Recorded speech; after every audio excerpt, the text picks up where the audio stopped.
Hi everyone, and welcome to the Design VC, the show where design meets business and creativity meets capital. And I'm your host, Andy Budd. Each week I'll be talking to founders, investors and designers about the role design plays in the world of startups. And today I'm really excited to be joined by the amazing Jessica Hische, one of probably the most recognisable names in modern graphic design, lettering, illustration, and recently the co-founder of the new tech startup, StudioWorks. So hi Jessica, welcome to the show. Hi, Andy. Good to be chatting with you after all these years. Likewise. I'm very lucky I got to meet up with you for a really short amount of time in New York at the Conference event earlier or end of last year. I'm really glad we managed to connect. But it's been a while since we've spent time together, so I appreciate you taking time out of your day. So as I said in the sort of intro, you're really well known amongst a kind of group of graphic designers, lettering experts. And I very much got to meet you back in the early Brooklyn Beta and Studio Mates days. And I felt you were a real anchor to that kind of New York design scene. However, maybe some of the audience who are tuning in today aren't aware of your work or your journey. So just wondering if you could just share a little bit about your career prior to StudioWorks and maybe where some people might have seen your work before. Sure, yeah, of course. So I wear a lot of hats in terms of my career and life and all the things that I do. So to kind of zoom back to the beginning, I'm currently 41 years old, so I'm a middle-aged adult woman. But I graduated college in 2006. And then I had a degree in graphic design, but realized I wanted to do illustration work. I ended up moving to New York and sharing a studio with a bunch of illustrators and doing a ton of freelance illustration work, but started incorporating letter forms into my illustration work, which is how I kind of landed as a lettering artist as my profession.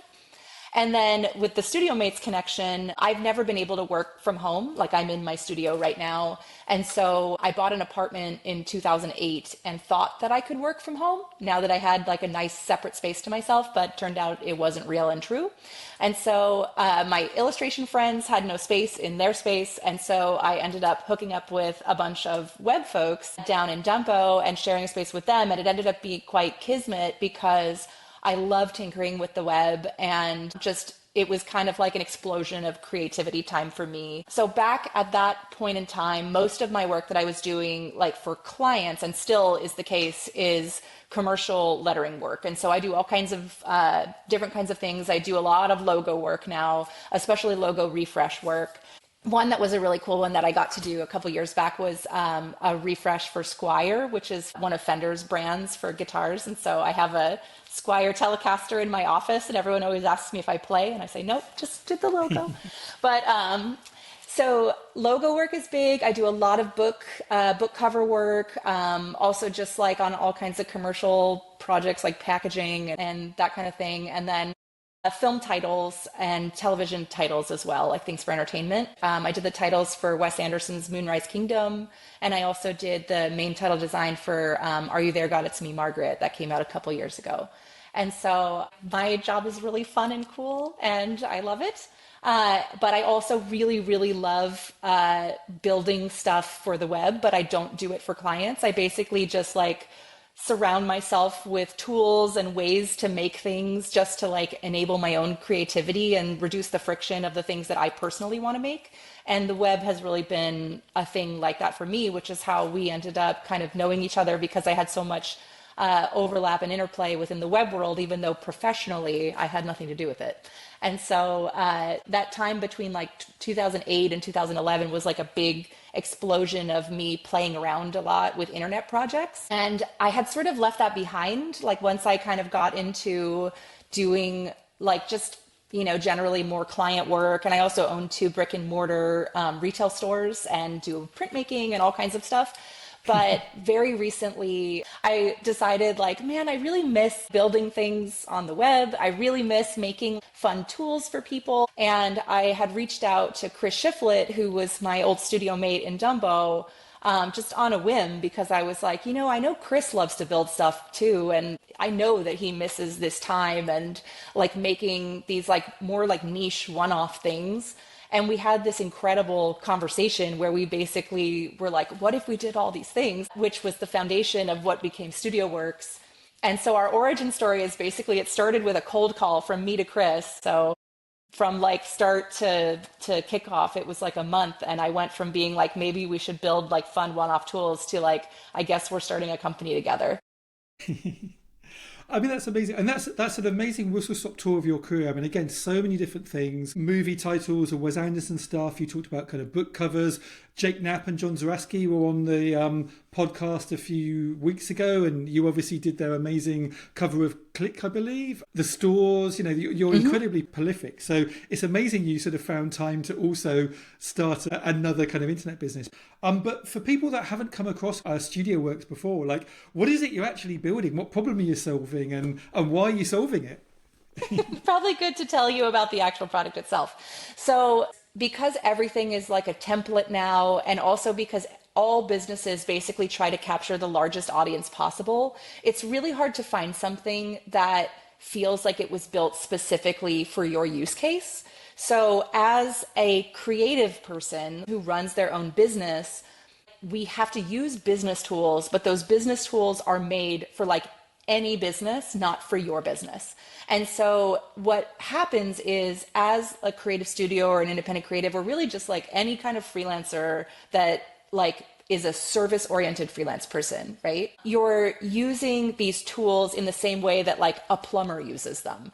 And like they're not really like serving every need, and you end up sort of rigging them to work for you by kind of like making concessions. Like, you just kind of accept that it's not going to work perfectly, and you have to use it in funky, weird ways in order to make it work for you. So there's a lot of sort of slapping together things or using things incorrectly just to have the outcome that you want. And as I like a solopreneur, I was basically just using QuickBooks as like a thing, and it was really just to send invoices because as far as like bookkeeping and things like that, I was just like downloading my transactions and sending them to my accountant, and that was totally fine. But with QuickBooks, I was just noticing that like, I'm like, oh, I'm sending these invoices. Nobody's actually paying me through these invoices. They're paying me on bill.com or however they're going to do it. And then it's just like this weird, badly branded PDF that no one can interact with, basically. And so we just like had this vision of trying to make every product that a creative studio or independent creative actually needs the way that they need it.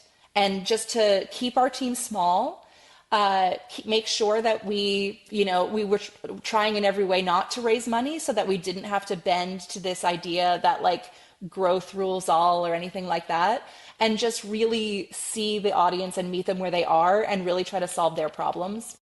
So we started with invoicing and payments because it was like the first step that a lot of people take.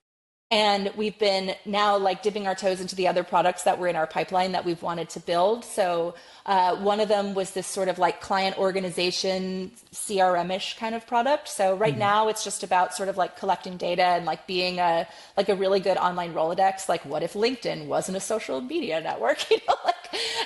But ultimately, then once your data is in there and you're able to sort of like keep private notes and all this kind of stuff, that we can build out stuff to like remind you of like the last time that you worked with that client, probably a good time to reach out to them, and perhaps do stuff like integrations with LinkedIn so that you can get a heads up if they shift jobs, and that contact can follow you through several clients. And like, that's a good moment to reach back out to them for an opportunity to work together. And then also like the thing that we're really excited to build, which is the thing that I think is going to make our product feel like much more complete to a lot of people, is this like proposals to invoice pipeline. So a lot of companies have like a proposals like kind of product, but it's either sort of like meant to be a very media rich sales pitch. So it's more like a mood board of all the things that you do, and it's not actually like a contract. And then the other version of it is just a very, very, very, very stripped down, like under designed, basically like a digital Word doc. And so we are going to build this proposal product that works how a lot of creatives and small studios like work, which is you send like a scope of work that acts as a light contract. And honestly, that's kind of it for most of your client interactions. So our ultimate goal is to sort of do like the onboarding proposals doc and the invoicing, and then start building all the stuff in between, file management and an MSA builder and stuff, so that we can really handle that like end-to-end pipeline of paperwork, but do it in just the most pristine and clean and lovely and designed but not over designed way, just so that everything that you send to a client not only like helps you get paid better and faster and more of your money, because we don't take any transaction fees on top of like the bare bones financial Stripe infrastructure that we're built on. Like we don't charge the 1% on top of that every other company does, but also just like the idea that you will get paid more if you look more professional to your clients. You know, like you will get paid faster if they see this as this like white labeled custom backend that you had made for you. You know, there's just like dressing for the job you want actually like truly matters. Like, you know, when people talk about like how, like where design shows up in terms of business, like if you've ever sold a house, you understand the value of design, because like if you get a good stager, if you can set the house up right, you can make an extra like $500,000 on your house, you know, like if you live in one of those areas.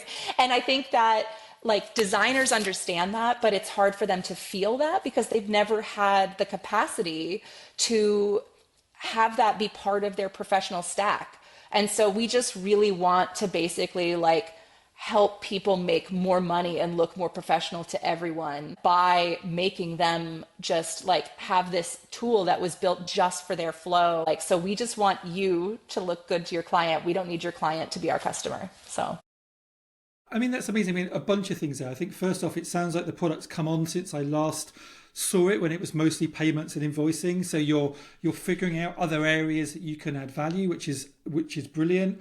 From my experience, like I use Xero, it's a perfectly adequate accounting software package that sends out horrible, ugly PDFs that have got very limited invoices, have got very limited customization. And I'm always die a little bit inside whenever I send an invoice, because it's just, you know, it's not the experience I want my customers to have. And I think it's not just for design. I mean, obviously it's creative industries, you know, that you're hitting up immediately, but I think there's lots of small businesses that really care about the details and care about how they present themselves, how they come across. And so I can imagine this sort of filtering out into a whole bunch of areas. You said, like, you know, the two things I think that seem to be driving forces are, you know, people deserve beautiful software. You know, it shouldn't just be kind of ugly blue, kind of generic kind of business software. And also you feel that some of the other providers out there have been ripping people off. There's hidden fees, there's having to upgrade for that small bit of functionality. When I spoke to you last, you had a kind of an interesting philosophy around adding features, but maybe not necessarily increasing the costs. Is that still the case? oh yeah, for sure. Like for us, I don't think that we're ever going to be a product that is so crazy feature rich that people would get in and be like, well, I'm only using 1% of this. Like we don't want to make something that's so complicated that you feel like it's not for you, you know? And so what we do want to do is make sure that people always feel like they're getting value out of the things that they use it for. So one of our big philosophies is like always making it like affordable for sure. And if we can, like right now, our price is $39 a month, and it's for anything we ever build. So you get what we have, which includes like the invoicing and payments and the burgeoning clients product, and hopefully soon to be proposals. But we also have this private community where everybody, you know, shares a ton of resources, and we do like monthly or weekly meetups and mentoring and co-working and accountability stuff. So you get kind of like a lot out of just the current thing.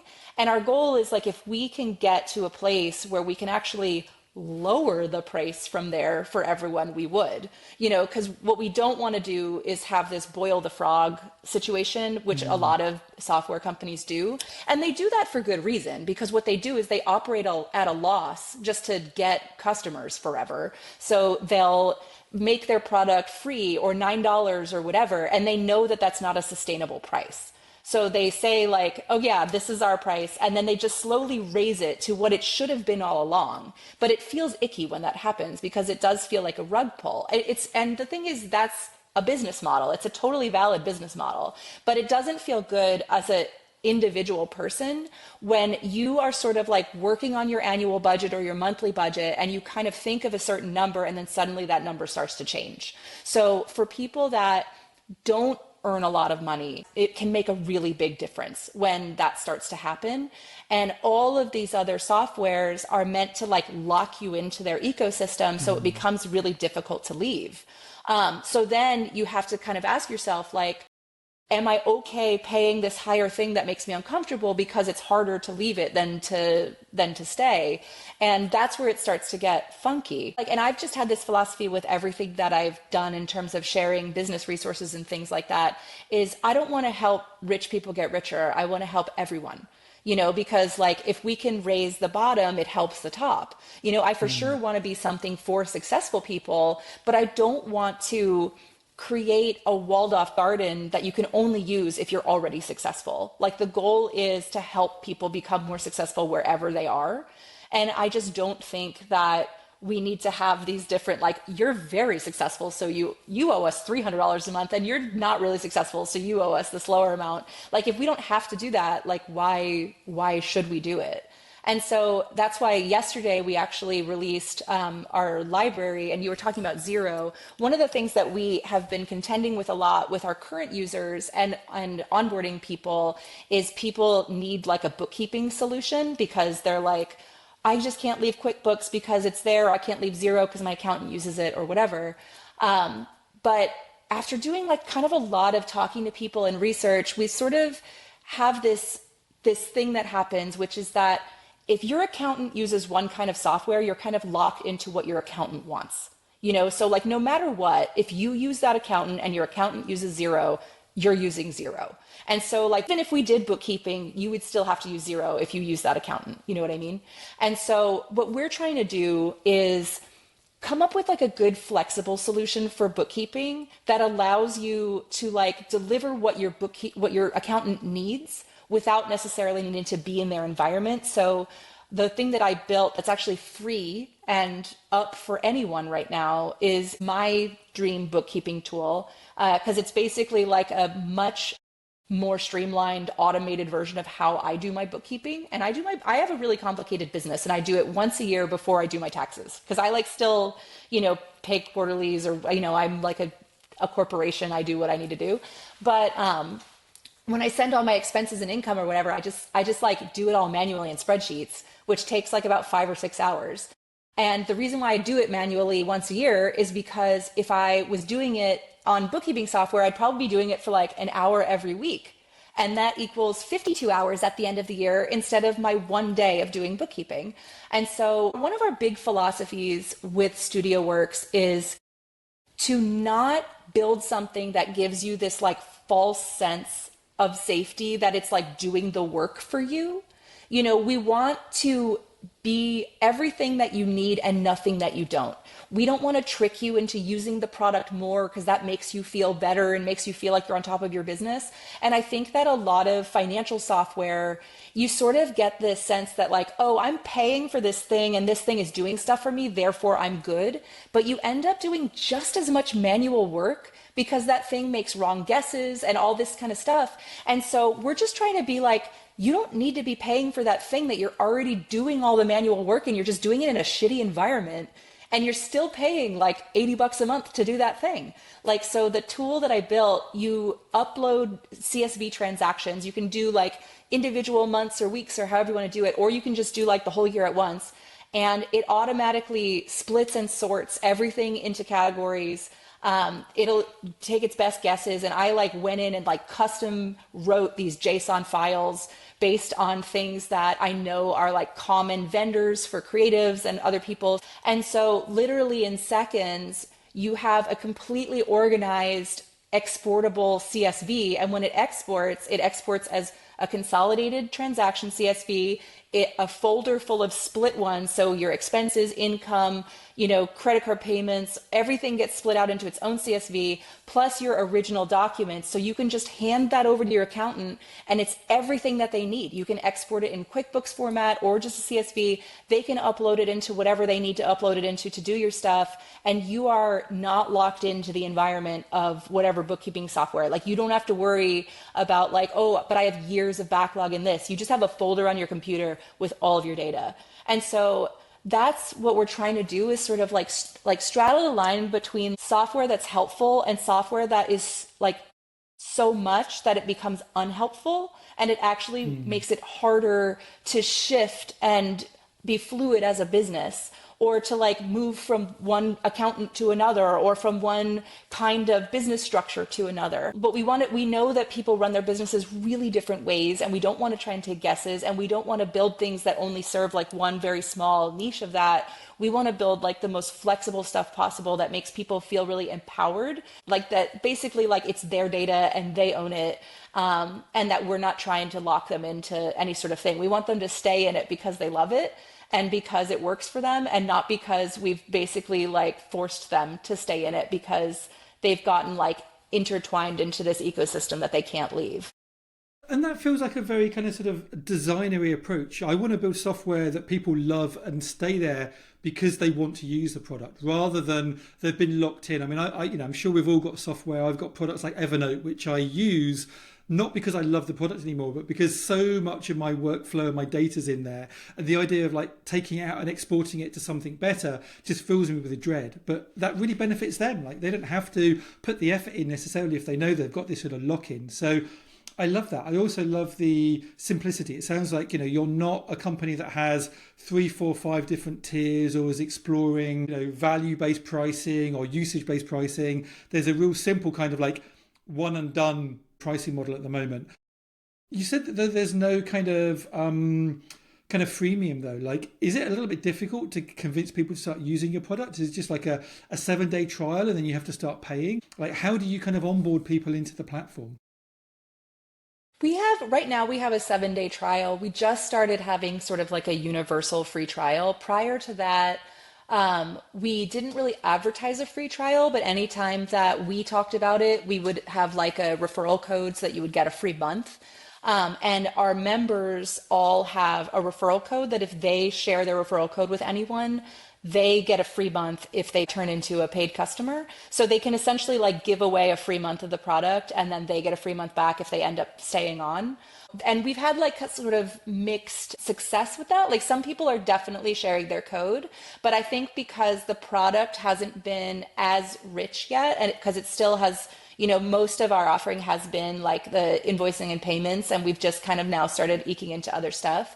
That people haven't been as loud and proud, in terms of sharing the link, because most of the people that they talk to, even when they share it privately, still feel kind of locked into like, well, my accountant uses QuickBooks or whatever. So it's been interesting. I think, people are really used to getting a lot of things for nothing. And certainly if we had raised money, or if we raise money, we could do that. But I also think we all have this philosophy that it's like a customer that actually wants to be there and is like into it and a supporter is way, way better than someone who's just there because it's free.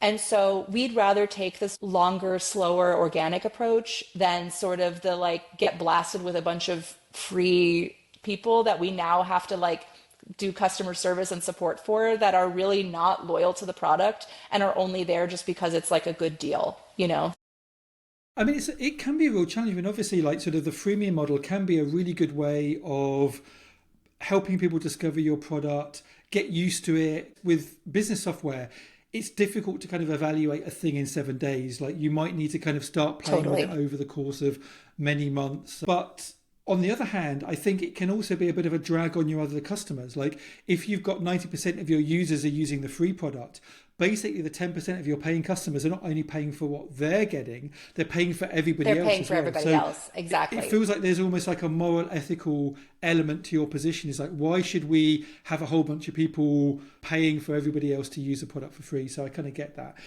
Oh, what I was going to say is it also goes back to the idea that it's expensive to be poor. The only way that freemium things work is that you gatekeep core features from the free members, right? You gatekeep their way to actually like enjoy and love and use the product in a meaningful way, And so what you're doing is essentially keeping people that aren't making a lot of money from making more money by gatekeeping the core things that would help them make more money. As much as it seems like it might be like more generous to offer things at a lower price for like everybody, or have a free model, because that would make it so that like more people could use it, or it would be free. What ends up happening in freemium models is that you get such a half-baked version of the product that you're never actually able to really benefit from it in a meaningful way. Like one of our members was telling us that another product that she used, she's on like a relatively high paying tier on this other product, but that product limits the amount of clients you're allowed to have.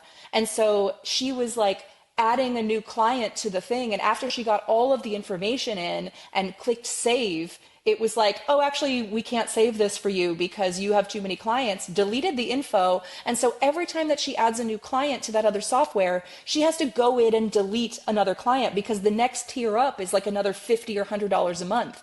And so like, that's the thing, that's the opposite of what we are about and what we're trying to do. Like, we never want to like be in that place where like you now are like slightly like dipping your toes into being slightly more successful by adding another person. We're not like, oh, and now we take a cut of that. You know, like it's, if you don't have to build it, like why build it? We'd rather just have everyone be on board with the philosophy of the company and see the value in what we're building and feel like they're doing it not just to like support us and what we're building, but to support the fact that we're building a thing to support other people. If you are the paid customer in the freemium thing, you're unwittingly supporting the other people. But in our case, we're like, hey, even if you're not using everything in here right now and you want to sign up and be a supporter, you're supporting us to build the thing that you want, and you're supporting these other people to being able to use it.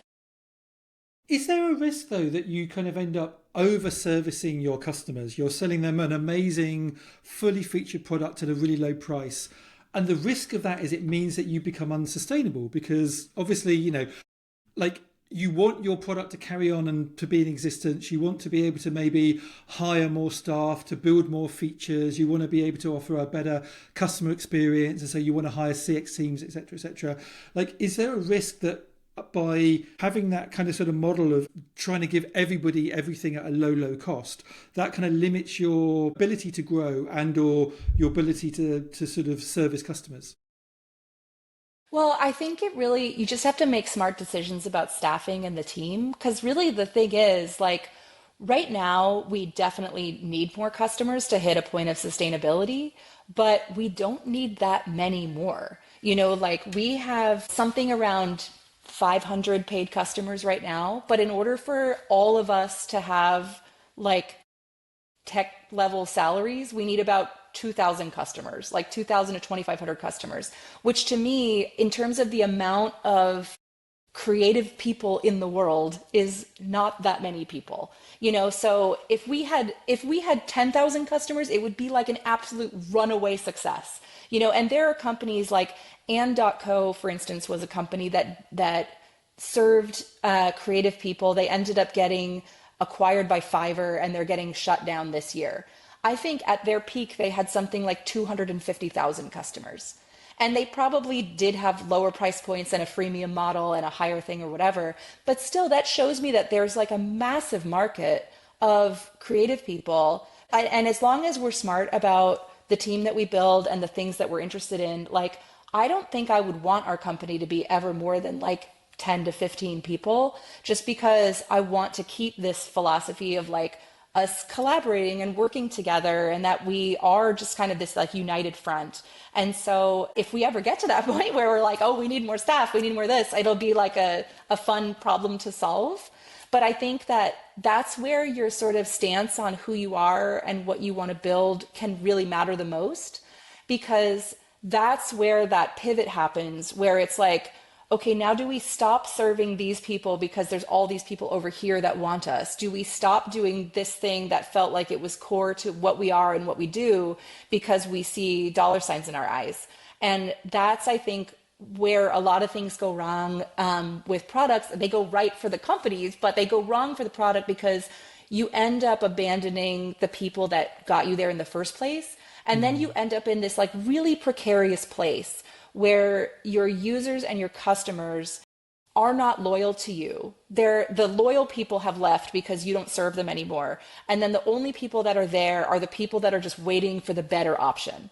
And so we don't want to get to that place where everyone's just kind of okay with what we're making and they're just waiting for the better thing to happen, because there will always be a better thing or another thing. People will look at a successful company and see an opportunity and try to replicate it or try and do whatever. And that's why I actually do really think that like keeping those values at the center of the company and really, really speaking to the customers and trying to make sure that their needs are at the core of all of it is actually like the best sustainability practice that we could have. Because like we're little guys, you know, someone could come in and say, this sounds like, you know, QuickBooks or FreshBooks or whatever, they could come in tomorrow and say like, oh, it looks like design is important to people. Let's like make our product more designy or like whatever.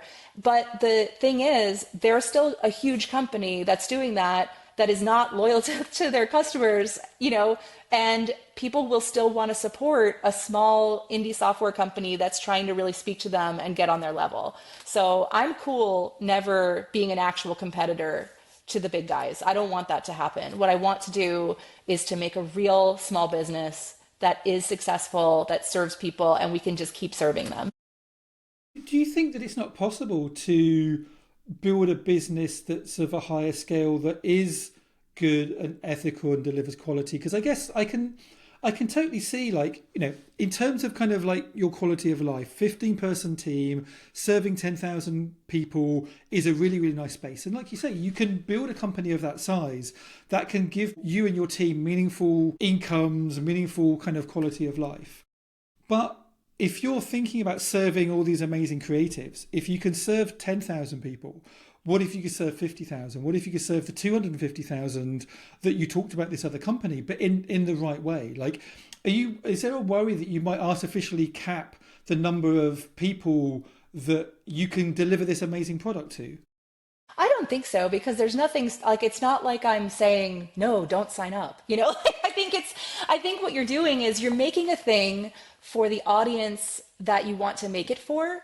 And that audience will find it and it will find itself. It's not like we're going to be building things in the product that specifically limit the amount of people that will enjoy it.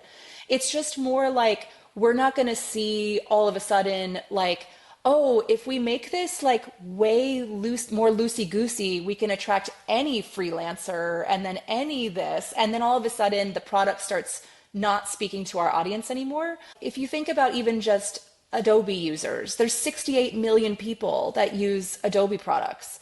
You know, that's like a lot of creative people, and not everybody is working for themselves for sure. But like that means there's a really huge audience of people that at one point or another might work for themselves and might need to manage their business. And we definitely are here for those people. And I think that in that way, when you get to that kind of scale, like if we had 250,000 customers, the scaling wouldn't necessarily be on the product team side. It would be on the customer service side. It would be on the like, how do we help these people when they need help? How do we like make sure that we connect them to the right people and help them through problems, or, you know, set up a legal department to help them with legal defense stuff? Like, how do we do all the things that actually that kind of money and customer base could afford, where we could make the product richer, but in ways that feel meaningful in a specific way, not in like we're making it richer in a now we are a broad software company way, you know. I mean, it feels like you're following a model that isn't a million miles away from where sort of 37 Signals and Basecamp were. Yes. Many years back. Yeah. I think you have slightly different like ethics and morals and kind of culture than where they are, but I think, you know, their focus in terms of building software was, we want to build software for people like us, opinionated software. We never want to be a team of more than 40, 50, 60 people. Don't think they ever got much beyond that, even though they were making good amounts of money. They never wanted to raise funding. They just wanted to build the kind of company that they wanted to work at. And I'm getting a very similar kind of vibe from you. I'm curious, because I'm assuming you're bootstrapped. Like, how has that worked? Has this been just out of your own pocket? Are you funding it yourself? Have you got initial, like, early angel investors? And was there a decision where you had to decide, are we going to go out and raise funding, or are we going to just do it ourselves? We have not raised any money so far. So it's just been us. Chris and I, in terms of actual, like, physical money being put into the company, have probably invested, I don't know, $20,000 to $25,000 each, which is not really much. But in terms of what we as a team have invested in the company, like everyone has been working for free for like, more than a year. And so we've invested a lot in that. We've all basically burned through our savings accounts while not being paid by this thing. And so we can all really quantify how much we've invested by how much our accounts have shrunk. So we are sort of hitting a point where it's like, we do need to start having some real momentum with signups and customers, because since we only had invoicing and payments for a while, like the message of like what we are and what we build hadn't really shifted very much. And so it's been like, for me, like since I'm basically in charge of all of the marketing and Chris has been running ads, and we've been like kind of learning a lot about what it is to run ads and things like that. What we realized is that like we do need to be more than invoicing, for one thing. And we need to sort of talk about what the product does and what we're building in really different ways. Because before we launched, like the reason why this thing exists is that we had a pre-launch sign up, and we got 1,000 people signed up with their credit cards in hand to be paid customers on day one. And then it's just been kind of steady, so we've been kind of like holding steady, but not really seeing the growth. And so now we're in this sort of like, we need to grow over the next 3 or 4 months, or we need to look into like, what does it look like to take on a little bit of money in some creative way, just to make sure that the staff can get paid, just so that we can push out the products that we think are going to make like a very, very meaningful difference to potential customers. We basically are having this like 3-month sprint of like, all right, we gotta add an additional 250 customers in 3 months. And if we don't, we gotta like have a conversation about what the next step is.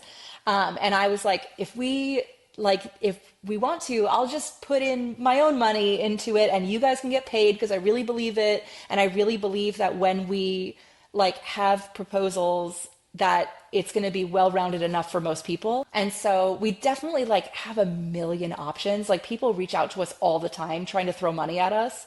And we've just been trying not to do it because we want to have that control. But I know that there's a lot of creative ways to sort of like take on money without it being the VC model. So I think like the more traditional VC model is just the opposite of what we want to do, just because we don't want to build a company that would be a 50x return on investment. We want to build like a small and steady, awesome small business. And I just think that in order to satisfy a more traditional VC, we would have to really shift our values and the goals of the company. So I think like angel investing and kind of small scale community investment could definitely be part of our future. But I think if we tried to go a more traditional route with fundraising, it would kind of eat us alive in terms of our actual values and what we want to build.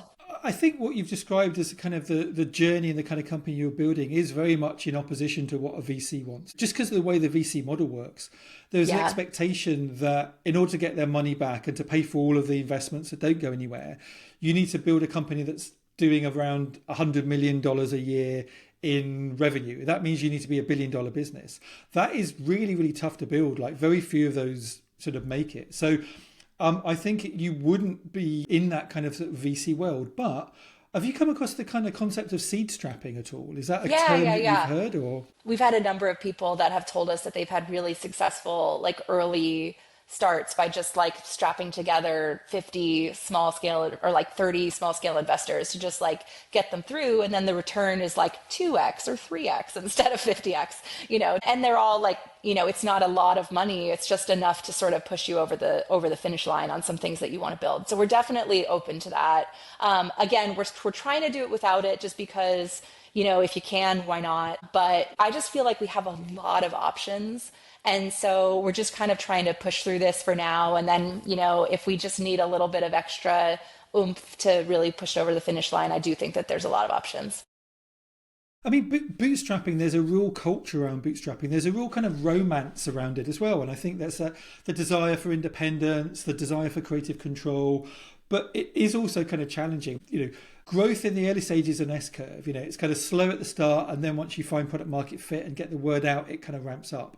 But that slow in the start requires you to like either not get paid for your labor, or very, very quickly get enough revenue, get to your 2,000 mark where you're kind of paying everyone's wages.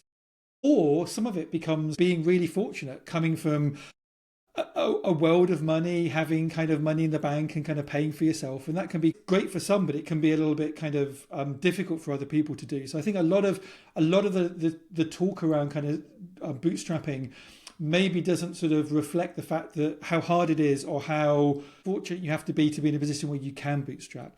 Yeah, and what I was going to say, a thing that because I've been here in the Bay Area for a long time now, like I've been here for 15 years. And I've just seen I have a ton of friends in tech and a lot of friends that have started startups and raised money and done lots of things. And one of the things to speak to the bootstrapping, but coming from like having the money to bootstrap, there's actually like a real danger and problem with that. What I've seen over and over again is if you don't need something to be financially successful, it won't be financially successful. So there's lots of people who basically have money to throw around and want to do a fun project or create a new company. But if they don't need that thing to be successful, then there's just no drive, whereas I think that's part of like, it is a little bit of a romanticism of the bootstrapping model. Like if you aren't doing it from like we have Daddy Warbucks, like giving us money to do it or whatever. But to me, it's like, that hunger actually is just so motivating where you're like, what if we could do this? We have to do this. We need to do this, and that can really push you to work harder and push harder on it than if you do have just kind of like a pit of money to pull from, where you might waffle around a lot more and you might not actually like feel that sort of immediacy that needs to happen around finding product market fit and getting that thing to be successful. Absolutely. Yeah, the word I was hunting for is sort of privilege. I think for some people, there's a level of privilege that comes from being allowed to kind of bootstrap. But you're also right. Like I see a lot of companies that bootstrap, but they don't have the external pressure to kind of make payroll, to hit their kind of targets or whatever. And so I think if you do have the external pressure, that could be a real sort of forcing function. It is something that having investors can be as well. The whole concept I was going to say of bootstrapping is for a lot of businesses, they don't need to raise multiple rounds of millions and millions of pounds, but they might need 500,000 or 250,000 or some amount of money to get them through the first year or two to find product market fit. And post that, people are not expecting, like you say, like 100x kind of return, but they're maybe looking at a 5x. Like a classic example is something like Tiny in the US, where they kind of they take existing businesses and kind of say, hey, look, we'll write you a single check, but then we'll kind of take a little cut of your dividends when you start making money, and we'll expect to be paid out that way rather than a big exit. So there are more creative ways, I think, of funding those first couple of years, but it sounds like it's a really sort of fascinating journey. Like, how have you found being a founder of a tech business? I mean, I know you're a founder of other things, your solo business, your shops and stores, but are there particular kind of things that surprised you about being a tech founder that you didn't realize? It's kind of like an interesting landscape in terms of promoting anything right now because the internet is so broken. And so when I first started my business, the internet was a very, very different place. And people were just so excited and hungry to put eyeballs on anything that seemed fun and cool. And now just Instagram is different. Twitter is still around, but also a very different space. And now there's Threads, there's all these other things. And the kind of content that gets attention from those platforms is very different than the kind of content that most startups need to produce in order to get eyeballs on their stuff. And so the actual like promotion and getting just even traffic to the website has been a challenge and a thing that I didn't anticipate, because it used to be like you posted a thing and like everybody's like, oh, cool, I'll go check that thing out. And now it's like, if you at all look like an advertisement about anything on the internet and aren't just like a fun person doing a TikTok dance, it's really difficult to get platforms to point people to you. And so that's been like a huge challenge, is kind of understanding just how much of my role has to be just like figuring out marketing a business on the internet in a weird time to market businesses on the internet. Yep. I think you're absolutely right. I think had you launched this business 6, 7, 8, 9 years ago with your, I mean, I don't know how many like tens, maybe hundreds of thousands of followers you've had across platforms, I imagine it would have been much easier to kind of bring those people in and get access and expose it. But I think at the moment it's really, really tough. I'm seeing lots of people, It's very tough. find their usual kind of channels not delivering interest. Like a lot of people are left, Twitter, like you say. A lot of people are kind of going into kind of small local chat groups and a little bit more private. I think we've got really good at picking out and ignoring kind of content that feels promotional. And so something that would have been really easy 10 years ago is an uphill struggle. And I guess if you're not used to creating video content, if you're not used to creating kind of, TikTok reels or Instagram reels, it becomes much, much harder.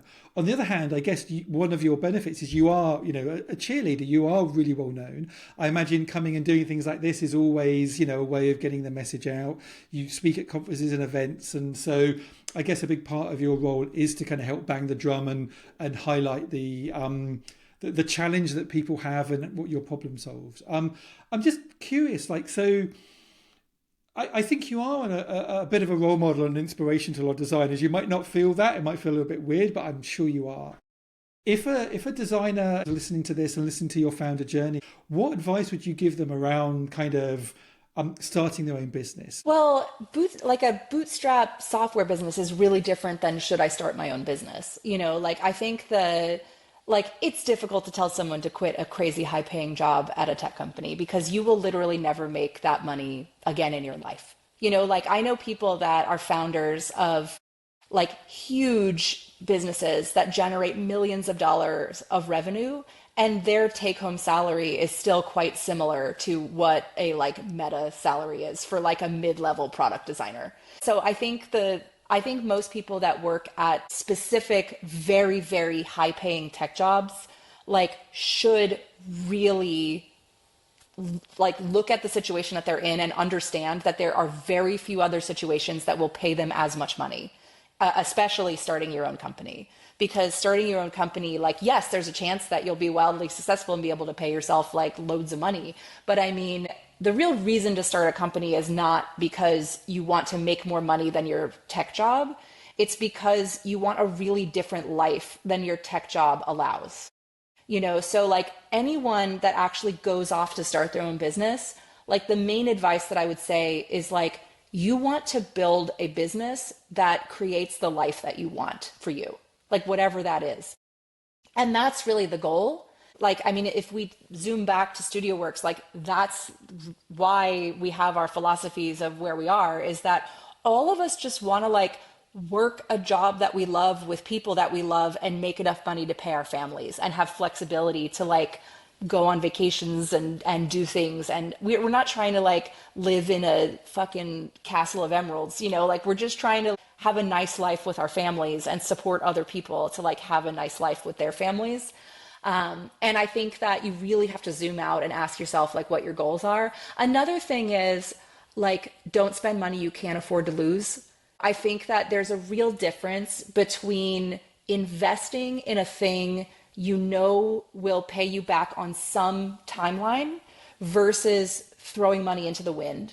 So I don't feel like anything that I've ever done in my life that I've invested a lot of money in has been a mistake or that I haven't gotten some return on.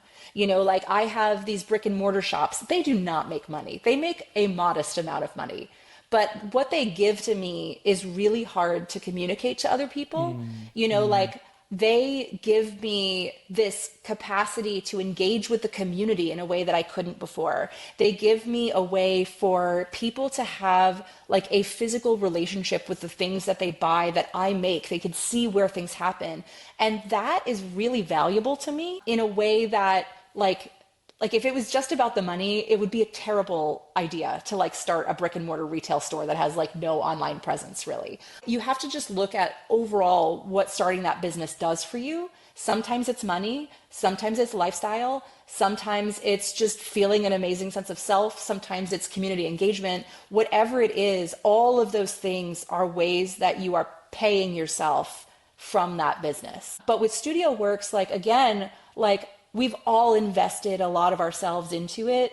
I've invested some of my money into it, but I believe in it so much that I'm just I know it will be successful on some timeline. Like, like I don't need something to be successful like right away to like want to invest in it. I know that it can just pay me back over time. So much so that even as we get to that point of like seed investments and stuff, I'm like, do I just cash out my fund money fund? And like, I am the seed investor because I just really believe in it that much. And so I think you have to really feel that in your bones that over time the thing that you're making will work, and then spending money on that thing just will always make sense, and then if you start getting like true feedback that it's not going to work out, you have to pay attention to that and know when it kind of switches from the like, I'm investing the thing that's not paying me back right away, but will pay me back at some point and in some way, to now I'm just throwing money into a thing that I'm not getting much out of and other people aren't getting much out of, like, and that's like the hard conversation to have with yourself, and to like really like do check-ins with like, what am I getting out of this? Do I still feel like it's worth it? And that's why a lot of small businesses do shut down, not because they weren't successful, but because the owners feel like they're not getting anything out of it anymore. There's like a timeline for restaurants and things like that. Most restaurants don't last past 10 years because running a restaurant is a slog. Even if it's really, really successful, at some point, the founders and owners of that thing might want a different life than that business allows. And so I think that that's always what you should think about, like when starting a business or building a business or continuing a business, is, does this business support the life I want? Yep. I mean, I think this is it. I think a lot of VCs will use the term lifestyle business and they'll often use it a little bit dismissively. But I think building a business that you can spend time with people you like and care about and want to spend time with, on a product that really speaks to you emotionally, that has a mission-driven thing, is brilliant. And a business can be a lifestyle business and still pay you decent wages. Like, I think there's maybe a misinterpretation that lifestyle business also means small. Like, I do understand the VC attitude towards lifestyle businesses. The main reason, I think it all just comes down to not trusting the long-term success of anything. The reason why VC exists is because it's a bunch of people placing bets on a roulette table where they know their chances of winning are very small. And so that's just, it's a belief in most of the things that get invested in are not going to be successful. Whereas I think if you're building a company and the foundational part of the company is not this like, oh, this is a risky thing, it might not be successful, so let's do all the things to like max out that thing as fast as possible. Like, that's an immediate sign that you don't have faith in what you're building. Like, so for me, the idea of like making like a lifestyle business is actually just the truest sign of having faith in the thing that you're building being successful, because the VC model is built on assuming it won't be successful. And so I think that that's like the really interesting dichotomy between this like VC model and the like anti-lifestyle business thing, is that I just think a lot of people don't have faith that you can actually build a successful small business, because it is really hard and not everybody has the abilities and the audience and the, just the product itself to make that work. And so much of VC and software that gets built is just financial speculative vaporware that's not meant to turn into anything. And I think that it would be so deeply unfun to build a product like that, like it just would be the opposite of a thing that would fill your bucket, and I really need to believe that there are people in the world that want to just make products that are meant to last, that are meant to connect with people, that can be built based on values and not just based on this assumption that everything will disappear in a year. So you just have to fleece everyone as fast as possible. Yeah. I mean, I spend a lot of my time trying to convince people not to take VC money because it requires a very different business and a very different mindset. And actually, there are plenty of businesses that would be amazing businesses that do 5 million, revenue a year, that taking VC money would kill them. And I would love to see more small businesses hang around. And I think, the VC model, like you say, maybe only 1 in 20 businesses are a success, whereas something like sort of tiny capital on the West Coast, they're kind of expecting a 1 in 2 hit rate. And in a 1 in 2 hit rate, that means you can write smaller checks, but many, many more of them survive. And you don't need anywhere near the kind of like the multiples you're talking to. And if you are doing a 5 or 10 million a year business, and you're getting a million or two a year out of that, that's, for most people, that's unbelievably successful. And then the other thing I was going to say is I think we live in a world where it's becoming easier and easier. You're absolutely right that connecting with customers is getting harder, the channels are getting harder, but the ability to build, I know you have a certain view on AI, which I think I kind of share to some extent. But I think AI tools, you're doing more vibe coding and stuff, and I think you can now build a really good product with a team of 4 or 6 people that might have originally taken a team of 10 or 20 or 30. And so there's this idea of the small Silicon Valley startup, a startup that can have 10 people, 20 people, that can be doing really, really meaningful business that would have taken hundreds of people before. And so, look, I love the attitude. I love the ethics. I love the vision of what you're trying to build. I think a lot of designers will be really attracted to that kind of lifestyle. And so I really hope you and Chris the best. I hope you carve out this amazing business with your 10,000 customers and be a beacon of light for a lot of other designers. So look, thank you so much for joining me, Jessica. It's been absolutely fun having you on the show. Yeah, this has been such a good conversation. It's been so great. Thank you. Brilliant. And to everyone else who's listening, thank you for tuning in to the Design VC. If you enjoyed this episode, please subscribe, leave a review, share with people you think who might enjoy listening to Jessica's journey. And anyone who cares about the intersection of design, startups and venture. I've been Andy Budd, and I'll see you next time.